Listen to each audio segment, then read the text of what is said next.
Número 7, Teodoro Arce. Informó Lison, audio oficial de Sportivo Ameliano.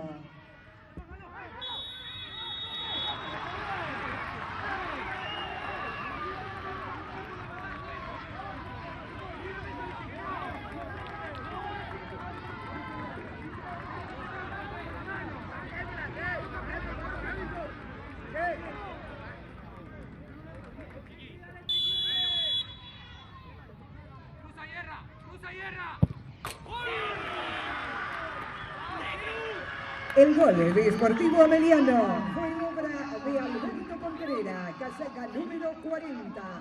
Sportivo Ameliano 2, General Caballero 0.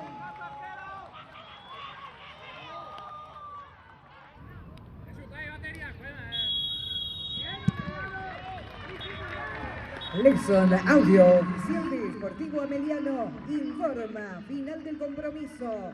Sportivo Ameliano 2, General Caballero 0.